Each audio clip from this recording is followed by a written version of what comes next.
CM Dhami की अध्यक्षता में प्रदेश मंत्रिमंडल की बैठक आज। बैठक में कई महत्वपूर्ण प्रस्तावों पर लग सकते हैं मोहर। 75% सब्सिडी पर ऋण दिए जाने प्रस्ताव पर मोहर। प्रदेश में 9 दिनों तक रहेगा उत्सव का माहौल। 14 जनवरी उत्तरायणी पर्व से 22 जनवरी तक होंगे भव्य कार्यक्रम।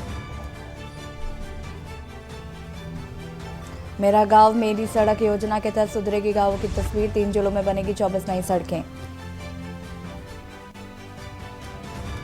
चमोली की जिला पंचायत अध्यक्ष रजनी भंडारी को पद से हटाया गया। गंभीर आरोपों के बाद शासन ने लिया फैसला।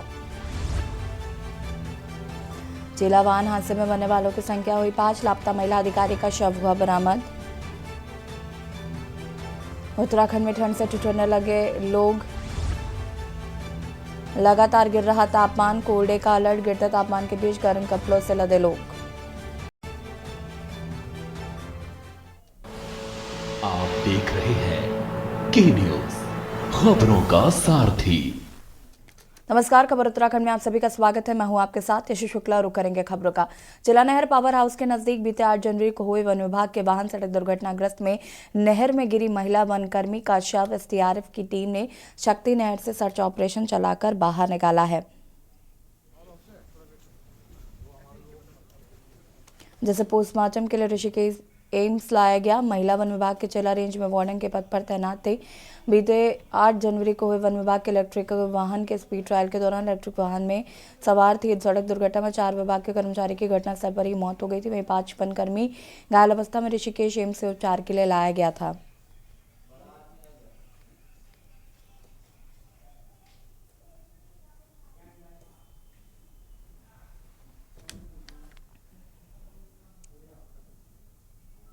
खबर लक्सर से, जहां पर स्वास्थ्य विभाग द्वारा टीकाकरण शिशु मृत्यु दर को रोकने के लिए व बच्चों के टीकाकरण व उनके ग्रोथ पर विशेष फोकस बनाए रखने के लिए जनपद भर में ब्लॉक स्तर पर आशा कार्यकर्तियों को विशेष प्रशिक्षण दिया जा रहा है। लक्सर में स्वास्थ्य विभाग की ओर से चल रहे 2 दिवसीय आशा कार्यकर्त्री प्रशिक्षण शिविर के समापन पर किया गया। वहां सीएमओ अशोक तोमर व अपर मुख्य चिकित्सा अधिकारी डॉक्टर अनिल वर्मा ने लक्सर में आयोजित शिविर में पहुंचकर आशा कार्यकर्तियों को एनबीसी व HPYC कार्यक्रम की बाबत विशेष टिप्स दिए हैं।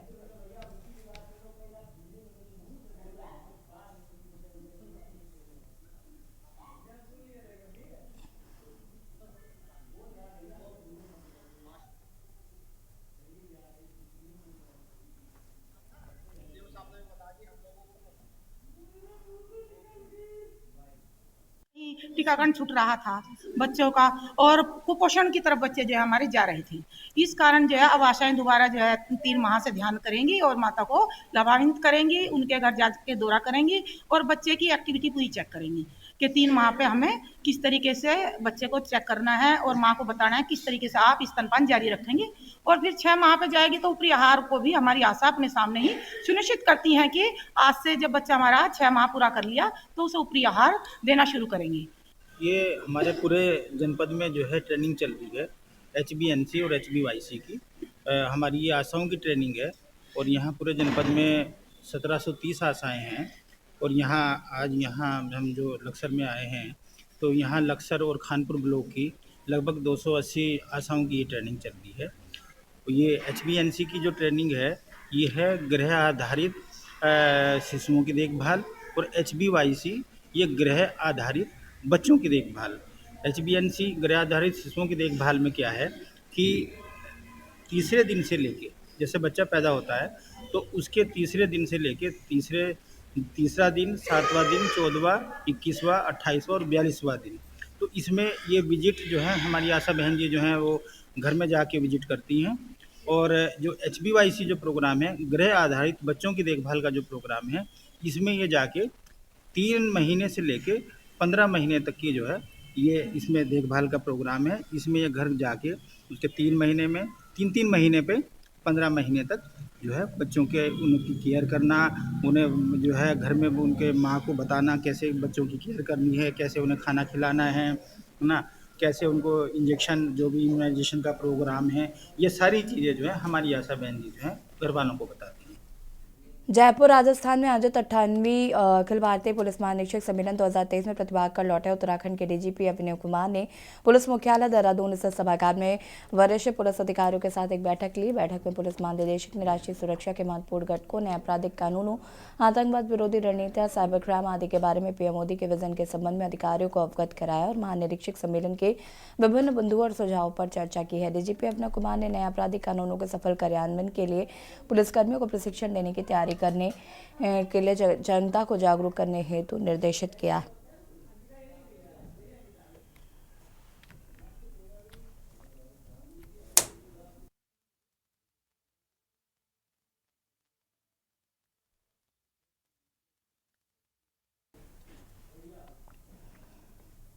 देहरादून में राम राग कार्यक्रम का आयोजन किया गया और कार्यक्रम में कैलाश खेर और कन्हैया मित्तल के गानों ने समा बांध दिया। कन्हैया मित्तल ने जो राम को लाए हैं मन को लाएंगे से कार्यक्रम की शुरुआत की। उत्तराखंड में भाग जाग जाएंगे राम आएंगे गाया तो पूरा पंडाल भक्ति में डूब गया। कार्यक्रम में राज्यपाल लेफ्टिनेंट जनरल गुरमीत सिंह और मुख्यमंत्री पुष्कर सिंह धामी बतौर मुख्य अतिथि शामिल हुए।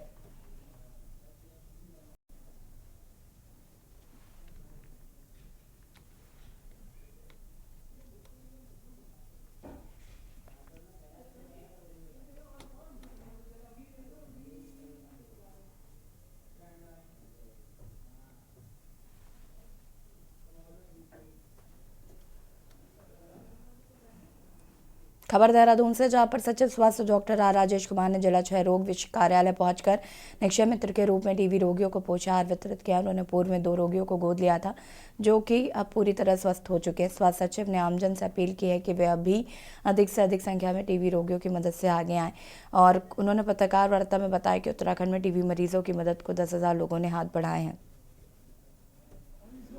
ये एक्चुअली निक्षय मित्र में मिनिमम जो कंट्रीब्यूशन रहता है वो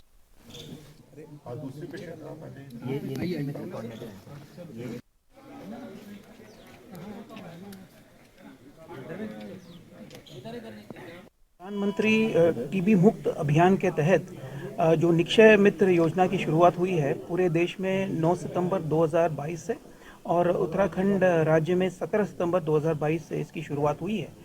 और इसके तहत मैं बताना चाहूँगा कि लगभग 20,000 से भी ज़्यादा टीबी पेशेंट्स को हम लोगों ने निक्षय मित्र से जोड़ा है और उसमें से लगभग 10,015 टीबी पेशेंट्स अब तक ठीक हो चुके हैं और बाकियों का जो है उपचार चल रहा है, उनको हमने निक्षय मित्रों से जोड़ा है। और ये बहुत ही अच्छी बात है कि टीबी मुक्त भारत अभियान के तहत जो निक्षय मित्र योजना हमारी चल रही है, इसमें जो निक्षय मित्र बन के लोग आ रहे हैं, इसमें काफ़ी अच्छा पार्टिसिपेशन है। उत्तराखंड में लोकसभा निकाय चुनाव से पहले राज्य निर्वाचन आयोग ने लोगों को मतदान के प्रति जागरूक करने के उद्देश्य से जागरूकता अभियान शुरू किया है। देहरादून के रेसकोर्स स्थित बन्नू स्कूल में ईवीएम मशीन से मतदान कैसे करना है, इसको लेकर लोगों को जागरूक किया जा रहा है। ईवीएम डेमोन्स्ट्रेशन टीम के मास्टर ट्रेनर विकास बर्तवाल ने बताया कि इन जागरूकता अभियान के माध्यम से लोगों को ईवीएम से मतदान कैसे करना है इसके बारे में बताया जा रहा है। मतदान केंद्र में मतदाता को अपने पसंद के उम्मीदवार के सामने के बटन को दबाना होगा। अच्छा चलो मैं भेज रहा हूँ, है ना? ठीक, सब सारे भेजता हूँ। जो बटन हमने दबाया तो अभी हम यहाँ पर जन जागरूकता अभियान के लिए आ रखे हैं, ईवीएम मशीन के बारे में बता रहे हैं। ठीक है, तो यहाँ पर आपको जो ईवीएम है उसके क्या क्या पार्ट्स होते हैं इसके बारे में बताएंगे आपको, और आप लोग अपना वोट कैसे, अपना मतदान कैसे करेंगे उसके बारे में बताएंगे। अभियान में है कि जो भी लोग हैं, जो भी जनमानस है, वो ये देख लें कि ये मशीन कैसे काम करती है। जब वो मतदान केंद्र में जाएंगे तो वहाँ पर अपना मतदान किस तरह से देंगे उसके बारे में बता रहे हैं। खबर लक्सर से, जहां पर पालिका व राजस्व प्रशासन की संयुक्त टीम ने लक्सर नगर से एक ठिकाने पर छापा मारकर प्रतिबंध प्लास्टिक पॉलिथीन की बड़ी खेप को जब्त किया। मौके से करीब 40 क्विंटल अवैध पॉलिथीन के बोरे बरामद किए गए हैं। मौके से पकड़े गए सिंगल यूज प्लास्टिक के पैकेट्स को पालिका प्रशासन ने सील करने के साथ ही आरोपी पॉलिथीन स्वामी के खिलाफ उत्तराखंड प्लास्टिक वेस्ट अधिनियम के तहत कार्रवाई करने की बात कही है।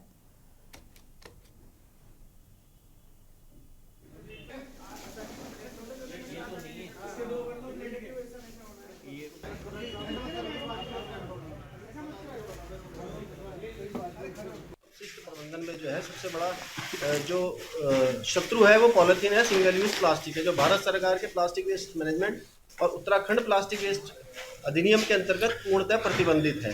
और इसमें उन्हीं एक्ट और अधिनियम के अंतर्गत ही हमने कार्रवाई की है। इसमें जैसा सर ने बताया कि लगभग 35 क्विंटल माल जब्त किया गया है और इस पर अब चालान की भी कार्रवाई की जा रही है। इसको सील करके नगर पालिका में इसको रखा। इससे पहले वार्निंग भी देते रहे, वार्निंग पालिका से हमने माइक से अनाउंसमेंट भी करवाया था पालिका के क्षेत्र में कि सिंगल यूज़ प्लास्टिक को यूज़ करना मना है। तो आज हमको पहले हमारा टीम के द्वारा हमको जानकारी मिली है कि ये होलसेलर रूप से इधर से बंटवा रहे हैं। उसके बाद हमने ताला खोल के दिखाया तो पूरा लगभग 35 क्विंटल के आसपास, हमको एग्जैक्टली बता नहीं रहे कि रफली about 35 quintal of band plastic is found in the place.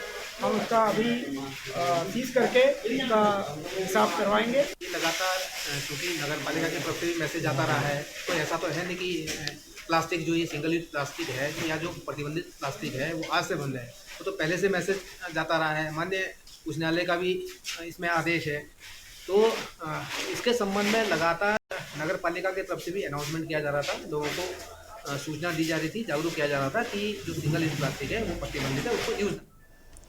वाणिज्यिक न्यायालय कुमाऊं डिवीजन हल्द्वानी का उद्घाटन but complex Rampur road Haldwani में मुख्य अतिथि कार्यवाहक मुख्य न्यायाधीश न्यायमूर्ति मनोज कुमार तिवारी, न्यायमूर्ति पंकज पुरोहित और न्यायमूर्ति राकेश थपलियाल द्वारा दीप प्रज्वलित कर संयुक्त रूप से किया गया। उद्घाटन में पहुंचे न्यायमूर्ति तिवारी, पुरोहित व थपलियाल का बार एसोसिएशन अधिवक्ताओं द्वारा पुष्प गुच्छ से स्वागत किया गया। न्यायमूर्ति मनोज कुमार तिवारी ने बताया कि वाणिज्य कोर्ट कुमाऊं डिवीजन में बन जाने में कुमाऊं की जनता और अधिवक्ताओं को इसका निश्चित तौर पर लाभ मिलेगा।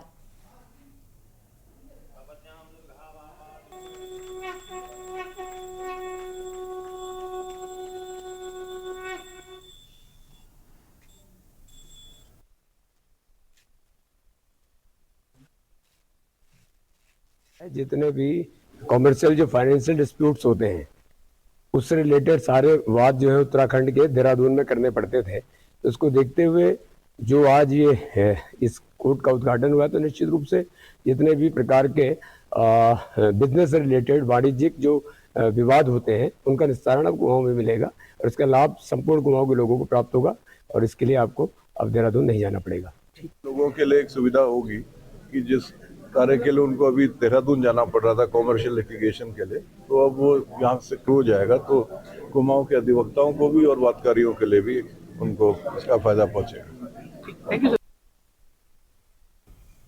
हल्द्वानी में कुमाऊं कमिश्नर दीपक रावत ने सड़क किनारे कूड़ा फेंक जाने पर कड़ी नाराजगी व्यक्त की है। सर्किट हाउस गार्ड गोदाम एक मीटिंग के दौरान जा रहे थे कि अचानक सर्किट हाउस के पास सड़क किनारे काफी कूड़ा फेंका गया था, जिसे देखकर कुमाऊं कमिश्नर दीपक रावत बेहद नाराज हुए।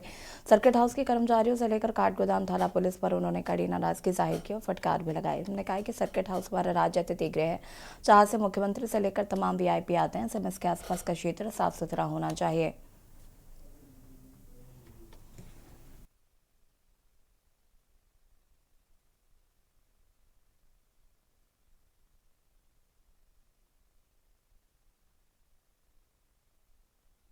हाँ, क्योंकि ये आप जानते हैं कि सर्किट हाउस तो खैर है, कहीं पे भी कूड़ा क्यों होना चाहिए, इस पे अभी विशेष अभियान हमारा चला रहा है। समय समय पर माननीय मुख्यमंत्री जी समीक्षा करते हैं। सर्किट हाउस के आसपास मैंने 2-3 बार नोट किया है कि कूड़ा रहता है और जो इसे डाल रहे हैं, एक तो मैंने थाने के पास देखा, एक मैंने देखा कि सर्किट हाउस वाले खुद भी इसका उचित निस्तारण नहीं कर रहे हैं। जो इनका गेस्ट हाउस है यहाँ NHPC का, वो भी उचित निस्तारण नहीं कर रहा है।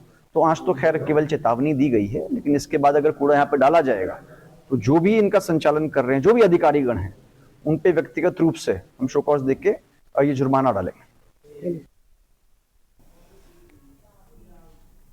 रुड़की के शताब्दी द्वार चौक पर अंडे बेचने वाले युवक की देर रात मामले बात को लेकर पीट कर हत्या कर दी गई, जिसके बाद मौके पर अफरा तफरी मच गई। घटना को अंजाम देने वाले एक आरोपी को पुलिस ने गिरफ्तार कर लिया और अन्य आरोपी की पुलिस तलाश कर रही। पुलिस ने शव को कब्जे में लेकर पोस्टमार्टम के लिए भेज दिया। इतना बड़ा चौक बना हुआ, प्रधानमंत्री के साथ मेरी औलाद चली गई। कार के अंदर हुआ ये काम, सारे दुकानदार थे, आज रोज बाजार 12 बजे बंद हो रहा और 9 बजे दिखा दिया। को भी कहना चाहते हैं,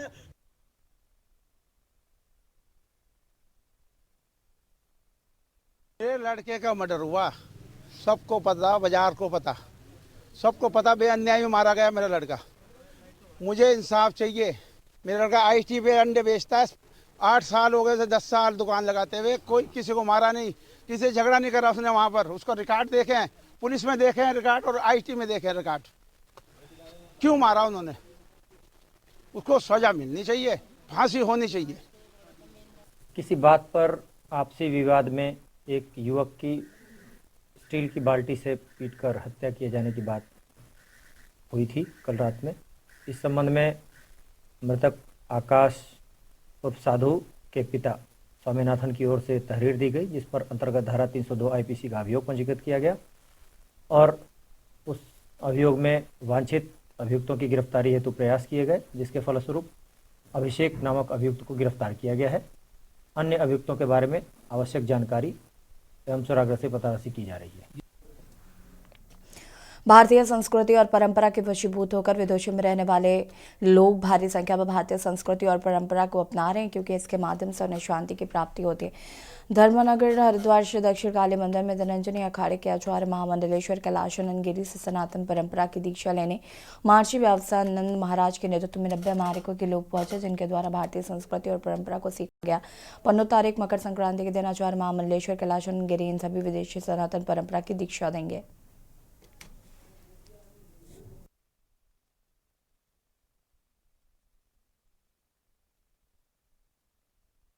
हमारे बहुत प्रिय हैं महर्षि व्यासानंद जी और हमारे बिल्कुल प्रिय शिष्य भी हैं, मेरे प्रिय भक्तजन भी हैं। इनके साथ हमारे अमेरिका के लगभग 90 लोग जो अच्छे घर से हैं, अच्छे परिवार से हैं और खूब अच्छे साधक हैं। ये सब यहाँ यज्ञ, ध्यान, माई का पूजन और हमारे जो आध्यात्मिक स्पिरिचुअल है उसको स्पिरिचुअलिटी है उसको सीखने ये लोग आए हैं। इन्होंने ध्यान किया, हमारे साथ मेडिटेशन किया, गंगा पूजन किया, अभी हमारे साथ भोजन किया इन्होंने। अभी हमारे साथ वापस जो है परसों हमारे साथ यहाँ यज्ञ करेंगे, विशाल यज्ञ है, पूजन है। तो ये प्रतिवर्ष इनका एक बड़ा ग्रुप जो है हमारे यहाँ आता है और आकर के हमसे ध्यान सीखते हैं, हमसे मेडिटेशन सीखते हैं, हमसे हमारा पूजन करते हैं, हमारी परंपराओं को सीखते हैं। बिल्कुल हम इनको बहुत भारी संख्या में दीक्षा दे रहे हैं और 15 तारीख को इनको हम दीक्षा दे रहे हैं। 15 तारीख को मकर संक्रांति सायंकाल में हम इनको दीक्षा दे। यह परंपरा देश में ऐसी आ चुकी है कि सनातन को सब सीखना चाहते हैं, सनातन को सब जानना चाहते हैं, सनातन को सब मानना चाहते हैं, सनातन के बारे में बहुत विधिवत पढ़ना चाहते हैं। और मेरा यही प्रयास है कि मैं अपनी परंपराओं को दुनिया के हर घरों तक कैसे पहुंचा सकूं। दुनिया में हर उत्तराखंड में लोकसभा चुनाव की तैयारियों में जुटी सत्ताधारी दल बीजेपी की टेंशन कम होने का नाम नहीं ले रही है। राज्य में निकाय चुनाव विपक्ष के हंगामे के बीच अब कोर्ट ने भी सरकार से सवाल जवाब शुरू कर दिए हैं। बता दें कि नैनीताल हाईकोर्ट में राज्य में समय पर निकाय चुनाव न कराए जाने को लेकर दायर अलग अलग जनहित याचिकाओं पर सुनवाई हुई। सुनवाई के दौरान कोर्ट में पेश हुए अपर सचिव शहरी विकास नितिन भदौरिया ने कहा कि उत्तराखंड सरकार अपने 6 माह में राज्य में नगर निकाय चुनाव करा लेगी। नितिन भदौरिया ने सरकार की ओर से कोर्ट को बताया कि निकायों के चुनाव कराने की प्रक्रिया शुरू कर दी गई है। आरक्षण तय करने के लिए एक सदस्यीय न्यायिक कमीशन का भी गठन किया गया है। कोर्ट ने अपर सचिव के बयान रिकॉर्ड करने के बाद ही दोनों याचिकाओं पर लंबित रखते हुए मामले की अगले सुनवाई के लिए 16 अप्रैल की तारीख को तय कर दिया है। जसपुर निवासी मोहम्मद अनीश हाईकोर्ट में जनहित याचिका दायर की। नगर पालिका और नगर निकायों का कार्यकाल बीते दिसंबर माह में समाप्त हो गया, लेकिन कार्यकाल समाप्ति के 1 माह बाद भी सरकार ने चुनाव कराने का कार्यक्रम घोषित नहीं किया, बल्कि निकायों में प्रशासक नियुक्त कर दिए हैं। जबकि निकायों के चुनाव की सरकार को याद दिलाने के लिए पूर्व से ही एक जनहित याचिका कोर्ट में विचाराधीन है। निकाय में प्रशासक नियुक्त होने से आमजन को कई दिक्कतों का सामना करना पड़ रहा है। जनहित याचिका में कहा गया है कि सरकार को कोई अधिकार नहीं है कि वो निकायों का कार्यकाल समाप्त होने के बाद प्रशासक नियुक्त करें। प्रशासक तब नियुक्त किया जाता है जब किसी निकाय को भंग किया जाता है और उस स्थिति में सरकार को 6 माह के भीतर चुनाव कराना आवश्यक होता है। इस समय प्रशासक नियुक्त किया जाना संविधान के विरुद्ध है। वहीं सरकार का कहना है कि वो हाईकोर्ट के आदेश का अनुपालन करते हुए निकाय चुनाव के लिए तैयार है, जबकि विपक्ष का तर्क है कि हार की डर से निकाय चुनाव से सरकार भाग रही है। देखिए रिपोर्ट।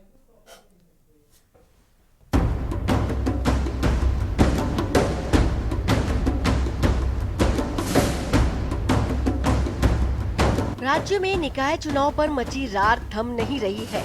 राज्य में निकाय चुनाव समय से न होने पर विपक्ष के हंगामे के बीच अब कोर्ट ने भी सरकार की टेंशन बढ़ा दी है।